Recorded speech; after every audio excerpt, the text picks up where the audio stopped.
ఓం శ్రీ మాత్రే నమః. అందరికీ నమస్కారం అండి. కార్తీక మాసంలో వచ్చే ఏకాదశి చాలా పవిత్రమైనది. ఈ కార్తీక మాసంలో బహుళ పక్షంలో వచ్చే ఏకాదశిని ఉత్పన్న ఏకాదశి అని అంటారు. నవంబర్ 15వ తేదీన శనివారం నాడు ఉత్పన్న ఏకాదశి వచ్చింది.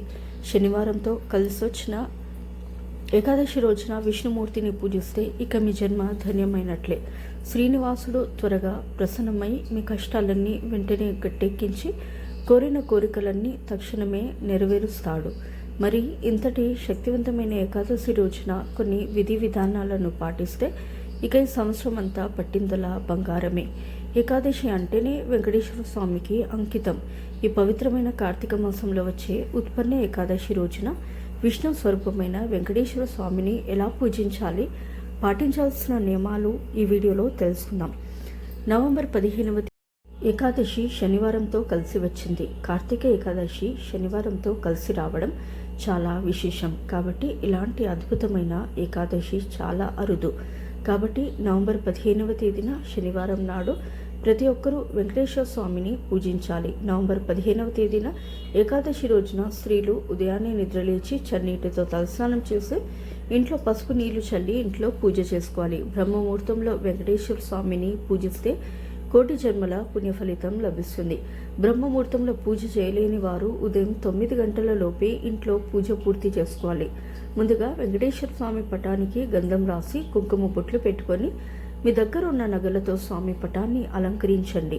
వెంకటేశ్వర స్వామికి ప్రీతికరమైన వాటిలో తులసి ఒకటి. కాబట్టి ఏకాదశి రోజున పూజ చేసేవాళ్ళు వెంకటేశ్వర స్వామి పటానికి తులసి మాలను సమర్పిస్తే వెంకన్న అనుగ్రహంతో మీ జన్మ ధన్యమైపోతుంది. కోరిన కోరికలు నెరవేరుతాయి. ఈ విధంగా స్వామివారి పటాన్ని అలంకరించి ఒక రాగి చెంబు నిండా నీళ్లు పోసి పూజ గదిలో పెట్టుకొని పూజను ప్రారంభించాలి. పూజ ప్రారంభించే ముందు గణపతిని పూజించాలి. పసుపు గణపతిని తయారు చేసి వెంకటేశ్వర స్వామి పటం ముందు పసుపు గణపతిని ప్రతిష్ఠించుకొని గణపతికి పసుపు కుంకుమలు వేసి నమస్కారం చేసుకోండి. వెంకటేశ్వర స్వామి పూజలో పిండి దీపాలకు చాలా విశిష్టత ఉంటుంది. కాబట్టి ఏకాదశి రోజున పిండి దీపాలను వెలిగిస్తే చాలా మంచిది. బియ్యం పిండిలో కొన్ని పాలు పోసి ముద్దలాగా కలిపి 3 పిండి దీపాలు తయారు చేసుకోవాలి. ఈ పిండి దీపాలకు కుంకుమ బొట్లు పెట్టి ఆవు నెయ్యి కానీ నువ్వుల నూనె కానీ పోసి ఒక్కో దీపంలో 5 వత్తులు వేసి వెంకటేశ్వర స్వామి పటం ముందు దీపారాధన చేయాలి. ఇలా పిండి దీపాలను వెలిగించిన తర్వాత దీపానికి నమస్కారం చేసుకోండి. పూజలో స్వామివారికి నైవేద్యంగా బెల్లం పానకాన్ని లేదా అరటి పండ్లను సమర్పించవచ్చు. గోవింద నామాలు చదువుతూ ఇంట్లో పూజ చేయండి. లేదా ఓం గోవిందాయ నమః అనే మంత్రాన్ని చదువుతూ వెంకటేశ్వర స్వామిని పూజించండి. చివరిగా వెంకటేశ్వర స్వామికి హారతిని ఇచ్చి ధూపం వేసి 3 ప్రదక్షిణాలు చేసి మీ కోరికలన్నీ చెప్పుకుంటూ స్వామివారికి నమస్కారం చేసుకోండి. పచ్చ కర్పూరం అంటే వెంకటేశ్వర స్వామికి చాలా ఇష్టమట. కాబట్టి పచ్చ కర్పూరంతో వెంకటేశ్వర స్వామికి హారతినిస్తే మీ కొంగు బంగారం అయినట్లే. కోరినన్ని వరాలన్నీ ఆ వెంకటేశ్వర స్వామి ప్రసాదిస్తాడు. పూజ పూర్తయిన తర్వాత చివరిగా అక్షింతలను తలపైన వేసుకోండి. ఈ విధంగా ఉత్పన్న ఏకాదశి రోజున ఉదయం ఇంట్లో దీపారాధన చేసి సాయంత్రం 6 దాటిన తర్వాత స్నానం చేసి పూజ గదిలో మామూలుగా దీపం వెలిగించి ఒక కొబ్బరికాయను పగలగొట్టి స్వామివారికి నమస్కారం చేసుకోండి.